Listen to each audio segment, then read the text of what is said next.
Muy bien, bueno, pues vamos a seguir, ya que hemos empezado, ¿verdad?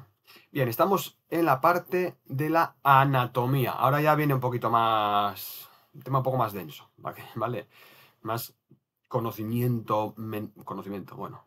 Conceptos, vamos a hablar de conceptos. Yo te he dicho que el conocimiento se adquiere en la experiencia, ¿vale? Con la práctica. Pero para entender por qué hacemos lo que hacemos, te voy a explicar primero un poquito sobre anatomía. Bien, la anatomía. Vamos a hablar de los tipos de tejido. Todo esto que te voy a contar, bueno, algunas cosas igual, ¿no? Pero casi todo está en los libros, ¿vale? Pero te lo resumo para sacar lo más importante.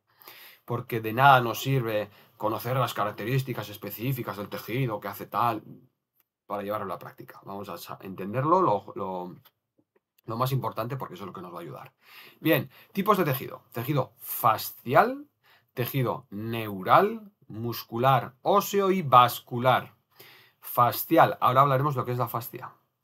Neural, que es el sistema nervioso, el tejido nervioso. El muscular, que es el músculo, que ya lo sabes, el óseo, los huesos y el vascular, ¿vale? La circulación. Bien, todos ellos interrelacionados, todos ellos muy importantes. Bien, vamos a hablar del tejido fascial. Tejido fascial. Bueno, a ver, definición. Tejido conectivo, resistente, que rodea, protege y moldea las diferentes estructuras del cuerpo. Tejido conectivo resistente, o sea que es bastante potente el tema, que rodea, protege y moldea las diferentes estructuras del cuerpo. Si es como un gajo de una naranja, no un gajo, sino es la piel de la naranja. La naranja tiene una piel externa y debajo tiene otra piel que cubre toda la naranja por fuera, pero hace unos pliegues hacia adentro, unas como una especie de invaginaciones, donde al meterse, ¿no? Hace una invaginación, pero esa misma luego sigue, y esa misma piel hace unos compartimentos. La misma fascia de la naranja, vamos a llamarlo así, protege, hace un trabajo de protección, moldea, es decir, crea moldes, crea compartimentos y lo rodea todo, ¿de acuerdo? Por lo tanto, nuestro cuerpo sucede lo mismo. Separa y a la vez une las diferentes estructuras. Eso es lo que hace la fascia dentro de nosotros. Debajo de nuestra piel está la fascia en distintas profundidades, pero vamos a entenderlo como una sola, que lo que hace es, como la piel de la naranja interna, que lo que hace es, esa misma piel hace pliegues y genera compartimentos. Es el principal modelador de la forma. La forma de nuestro cuerpo la determina principalmente la fascia. Aquí tenemos, por ejemplo, lo que sería en un compartimento, por ejemplo, el músculo. Esa misma fascia, en otro compartimento está el nervio. Aquí pone la fascia, ¿no? La fascia, la fascia, la fascia. Y en otro compartimento, por ejemplo, está la arteria y en otra la vena. ¿De acuerdo? Aunque no son del mismo tamaño cada compartimento como la naranja. Tejido conectivo, por lo tanto, tiene función de sostén, de organización y de regulación en todos los sistemas del aparato locomotor. Según dice Ida Rolf, la fascia es el órgano de la forma. Habla de órgano, de la forma. Las fascias envuelven, separan y conectan músculos, huesos y órganos y los mantienen en su lugar. La fascia forma una red, la red fascial, tridimensional, que es, como te digo, la que le da forma al cuerpo, mantiene posturas sin movimientos y refleja las tensiones y los desequilibrios. Es la fascia quien sufre y manifiesta las tensiones y los desequilibrios a nivel corporal. Las caídas, los hábitos de trabajo, malas posturas o incluso la herencia genética pueden, como te diría yo, se pueden solidificar, por llamarlo de alguna manera, en la fascia. Y eso es que después la postura se bloquee. No para de trabajar. La fascia, constantemente solicitada, transmite y amortigua fuerzas, estiramientos, contracciones, etcétera, las transmite y las amortigua. Optimiza relaciones anatómicas entre tejidos. Es el gran conector entre tejidos. Equilibra presiones entre compartimentos. Proporciona un flujo adecuado y constante de informaciones exteroceptivas, lo que llega de fuera, y propioceptivas, de dentro, a la médula espinal y a la corteza cerebral. Es un gran informador. La fascia tiene que funcionar de manera, te voy a decir perfecta, pero lo más perfecto posible, lo mejor posible, para que todo nuestro cuerpo funcione bien. Igual que mantiene la forma, mantiene la deformación. Ese es uno de los, vamos a decir, problemas. Si esta es la forma que tendría que tener esa fascia, y si insistimos por distintas razones en deformarla, al final se queda, mantiene la deformación. La fascia tiende a deformarse porque se conforma ante las malas posturas. Si no cuidamos las posturas, si no cuidamos el trabajo que realizamos, los movimientos que realizamos, no cuidamos nuestra fascia, esta va a adoptar una postura que tal vez, y la va a mantener, en una postura que tal vez no nos beneficie. Tiene dos propiedades muy importantes, que son la mecanosensibilidad y la tensegridad. No nos vamos a liar con los conceptos, ¿vale? Pero mecanosensibilidad, ¿qué significa? Pues que es mecanosensible, es decir, es sensible a los estímulos mecánicos, a las presiones, a los estiramientos, a las contracciones. Y se adapta, según lo que estímulo le venga, se adapta a ello. Y luego está el concepto muy importante de tensegridad. La tensegridad significa unidad tensional, integridad tensional. Es una sábana. Si tú tiras de un lado de la sábana, la arruga se arrugará o se plegará en una gran área que no está solo de la zona de donde tú tiras. Es decir, que el tirar de una parte de la fascia, por ejemplo, va a repercutir en todo ese recorrido de esa tensión, ¿de acuerdo? Se adapta. La fascia se adapta. Para que una parte se estire, la otra habrá tenido que aflojar su tensión. ¿De acuerdo? Para que una parte aumente la tensión, la otra habrá tenido que disminuir. Esa es la tensegridad. Y te lo explica este señor mucho mejor que yo en este vídeo. So this is a tensegrity structure. It was my great good fortune to work and study with Buckminster Fuller early in my life before I became a body worker. And he was the fellow who developed the geometry. Kenneth Snelson, the artist, first started making these kinds of structures. What I'd like you to notice about these is that the dowels, the bones of this structure, if you will, are floating in space, and they are held in space by the balance of the elastics, the muscles and the fascia, the myofascia, if we were doing an analogy to the body. So these structures, we're not used to looking at structures like this. This is similar to a balloon, maybe. But otherwise, we're used to structures that are continuous compression, like houses. So we structured our body as if it were a continuous compression structure too. We think the head sits on the neck and the head and the neck sit on the torso, and that it's like a stack of bricks all the way down to the ground. But in fact, the bones, well, at least we could consider it this way, the bones float inside the soft tissue. And when you start seeing the body this way, you see a lot of things. You see how the problem in the hip can really be founded in the arch, that the problem in this side of the neck is down at the bottom of the rib cage on the other side, because you start seeing how the interrelationships of things start working in the body. So Ida Rolf used to say, where you think it is, it ain't.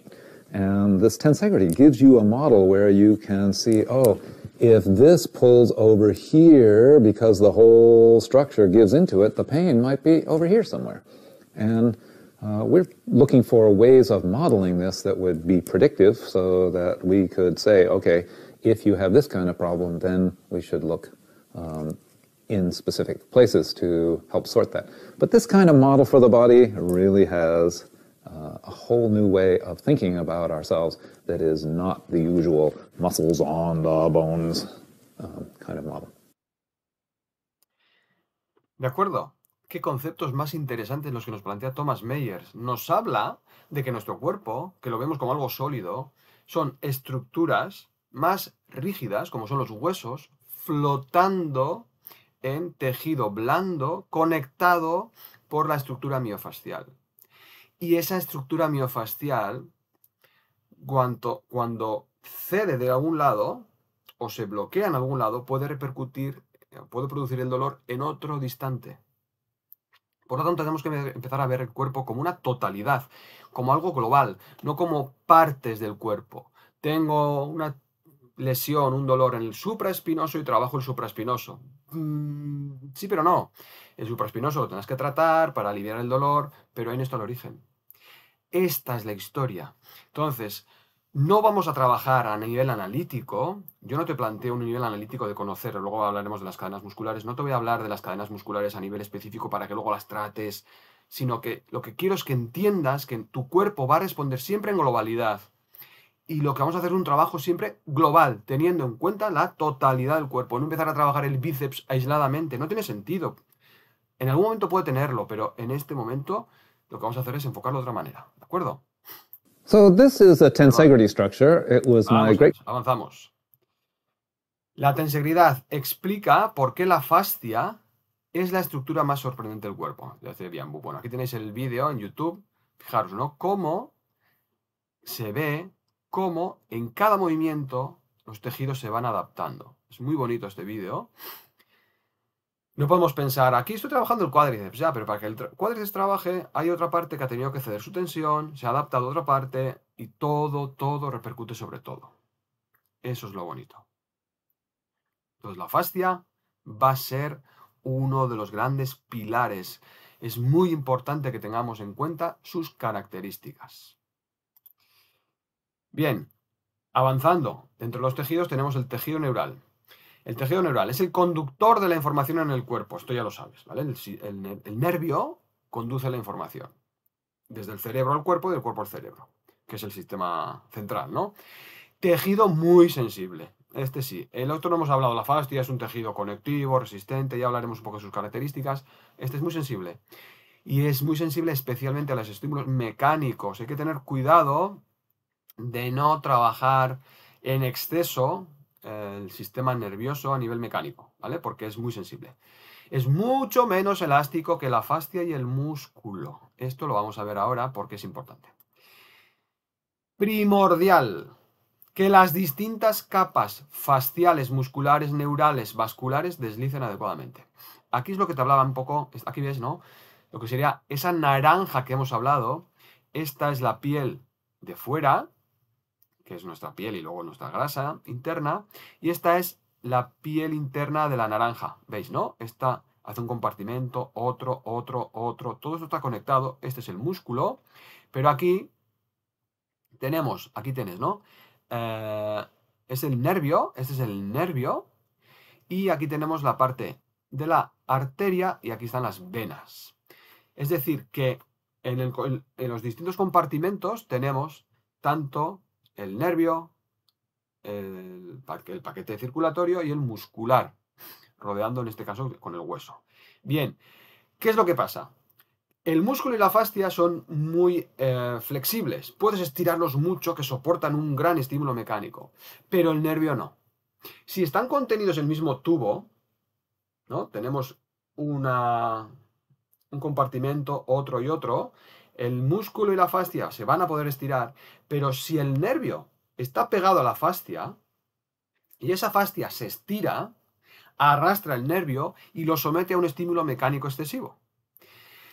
Lo que debería suceder es que al estirarse la fascia se estira, pero el nervio se desliza sobre la fascia, no arrastra el nervio, y el nervio se estira mucho menos que el músculo y la fascia, el músculo y la fascia, eso es. Por lo tanto, es muy importante, es primordial que las distintas capas se deslicen entre sí para no arrastrar sobre todo al nervio. Esto lo veremos después, a nivel neural, ¿qué podemos hacer? Bien, el músculo está formado por miocitos o fibras musculares. Bueno, tenemos distintas miofibrillas que se juntan a hacer otras fibras y esa es como una cuerda, ¿no? La cuerda está con unas fibras, esas se juntan, hacen otro paquete de fibras y al final, con todo esto, enlazando todo esto, hacemos una cuerda, pues eso es un músculo.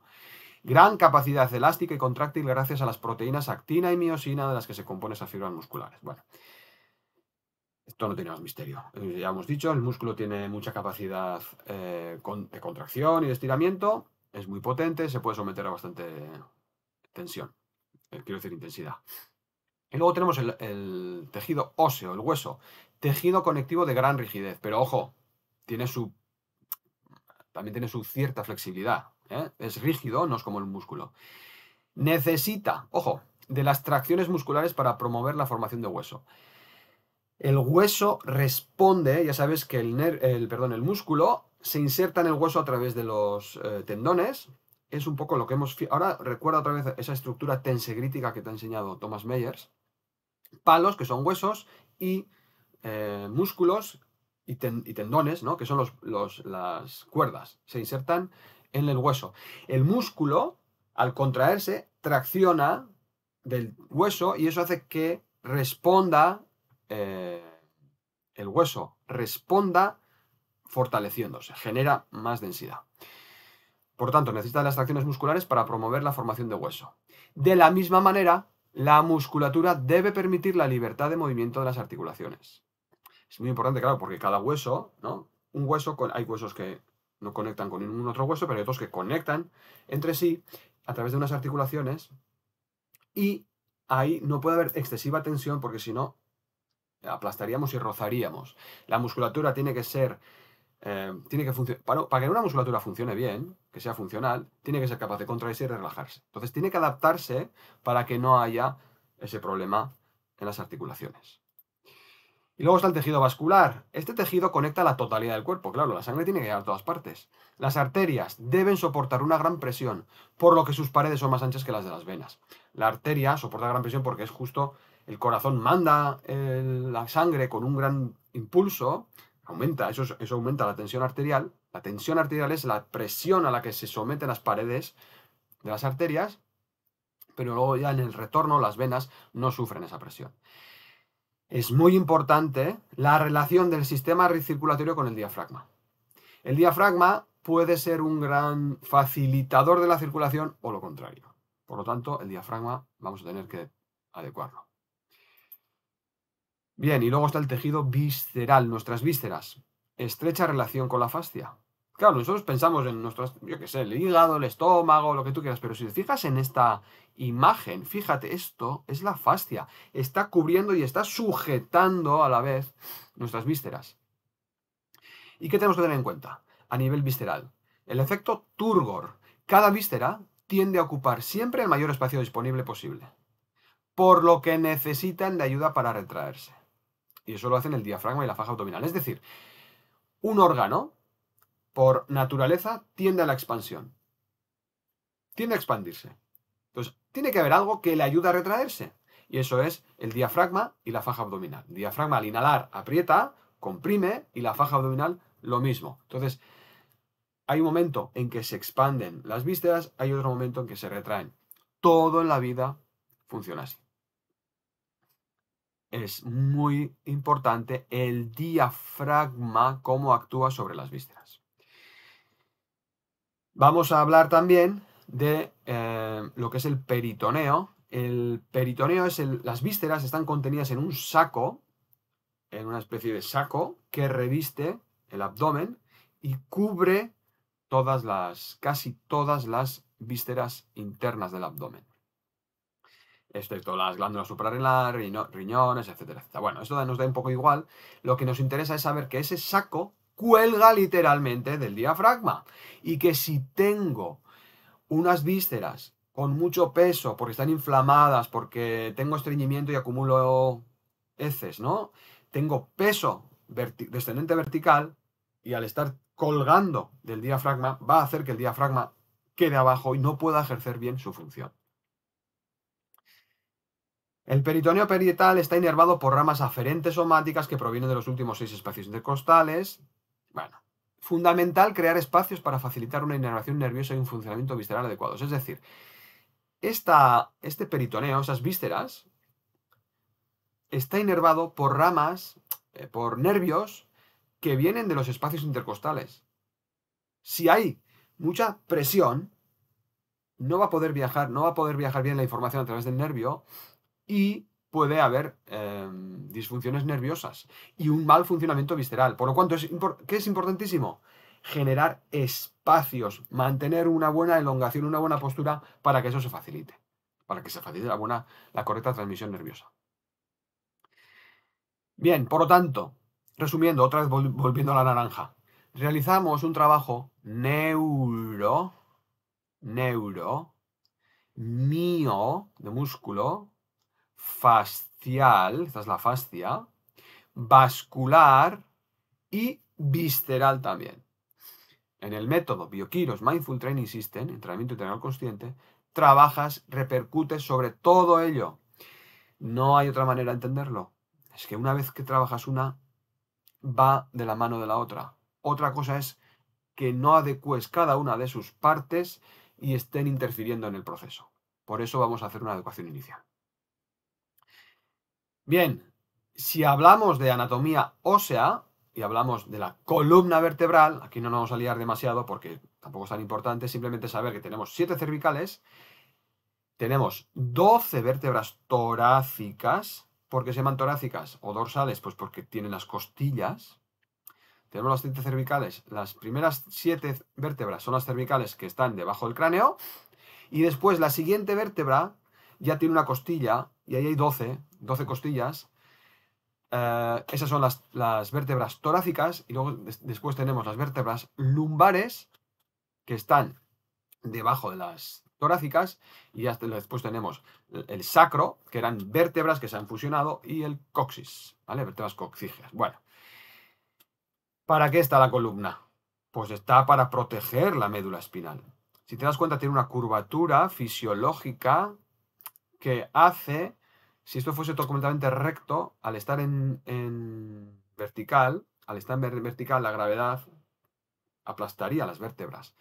Esto hace que la fuerza de la gravedad, al caer en vertical, las fuerzas se disipen.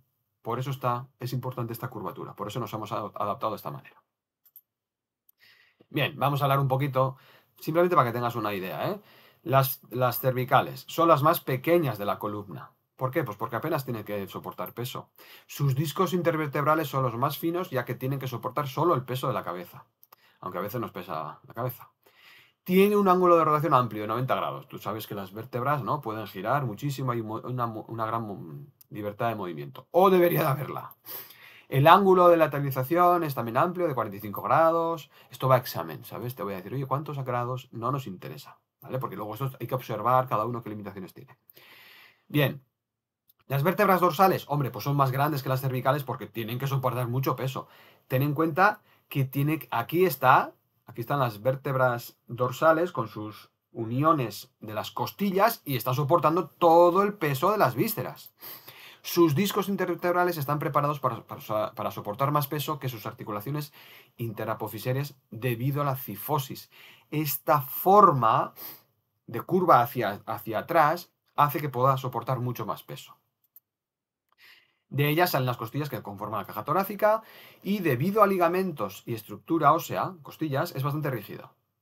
Su ángulo, o sea, no tiene tampoco tanta movilidad. Su ángulo de rotación es de 35 grados y su ángulo de lateralización es de 20 grados. Ya sabes que hacia adelante tiene más movimiento que hacia atrás, porque hacia atrás tiene las apófisis espinosas que chocan entre sí, entonces limitan el movimiento. Y luego tenemos las lumbares, que son las más robustas, porque cae todo el peso del cuerpo. Aquí cae mucho peso. Y muchas veces las hernias que sufrimos aquí es por una descompensación que viene desde arriba, ¿eh? Son las más robustas. Debido a la lordosis, están preparadas para recibir carga en sus articulaciones interapofisiarias, más, ¿no?, en las articulaciones interapofisiarias que en sus discos. Porque si no petarían aquí, con el peso que llevan. Y presentan un ángulo de rotación bastante limitado, ¿vale? Esto tiene mucho menos movimiento, como es lógico. Porque al tener mucho peso, si se moviera mucho, sería muy difícil estabilizarlo. Si hablamos de la pelvis, hay que entender que la pelvis, o sea, tenemos que saber que la pelvis femenina y la masculina es distinta. La pelvis femenina es una pelvis más baja y más ancha. Por lo tanto, la pelvis masculina es más alta y es más estrecha. ¿Y eso qué supone? Pues que el suelo pélvico, el hueco que nos queda debajo, es mucho mayor en las mujeres que los hombres.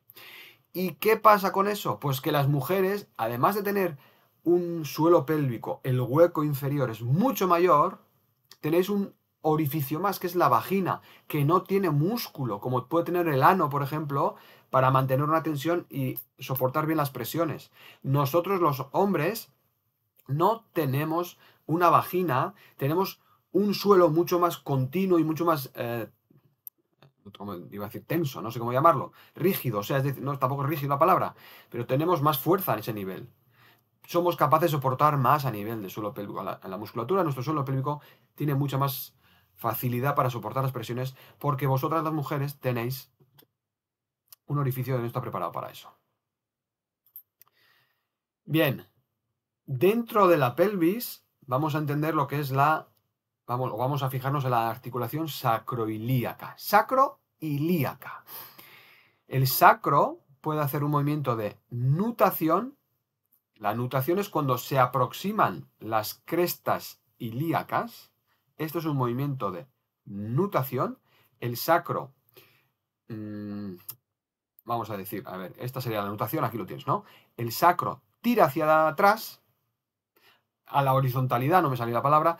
El sacro tira hacia la horizontalidad y eso hace que las crestas ilíacas se cierren. Relación con la posición de los iliones o huesos ilíacos, eso es lo que te estoy diciendo. La nutación, el sacro se horizontaliza, la pelvis se cierra por delante.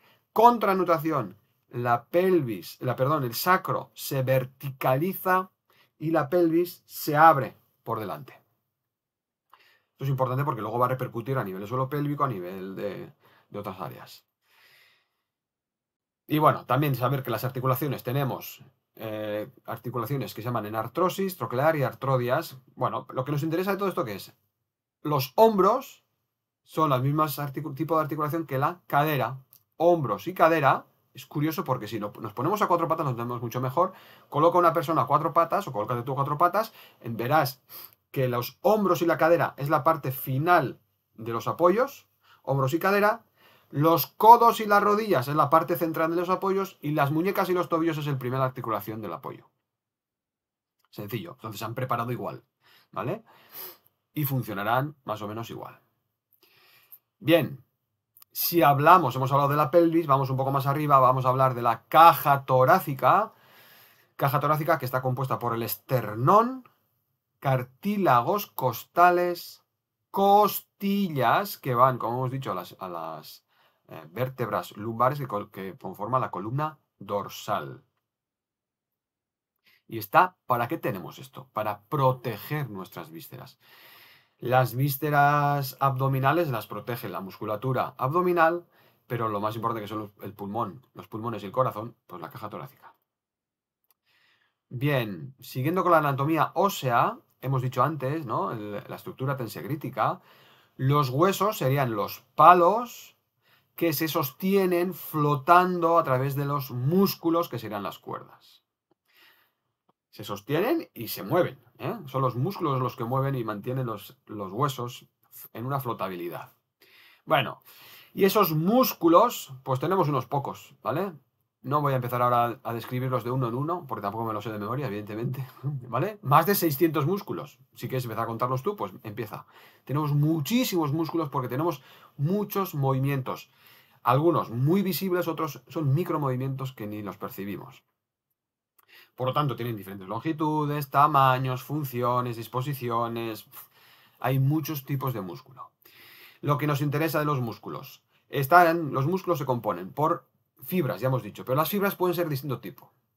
Hay el tipo 1, existe el tipo 1, que son las fibras lentas, tipo 2 y tipo 2. Vamos a hablar de tipo 1 y tipo 2. Tipo 1, lentas, tipo 2, rápidas, vamos a hablar.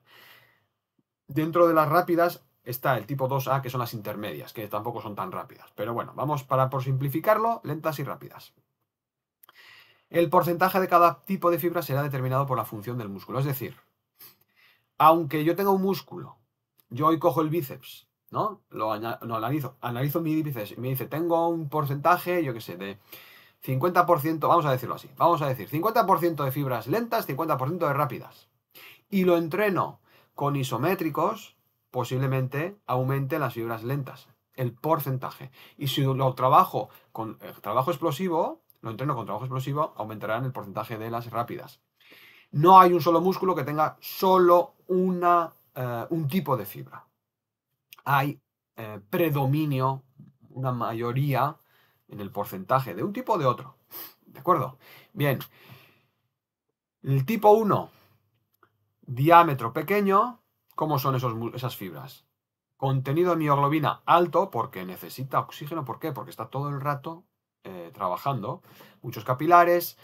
Es un músculo que utiliza el oxígeno. Tiene mucha resistencia. Ahora, le cuesta, va poco a poco. Tiene muy poca potencia. Y lo que digo, no, resistencia a la fatiga. O sea, se fatiga muy poco y tiene mucha resistencia. Es bastante resistente. Si vamos al contrario, tipo 2B, al otro extremo, son de diámetro grande porque tienen que hacer mucha fuerza en poco tiempo.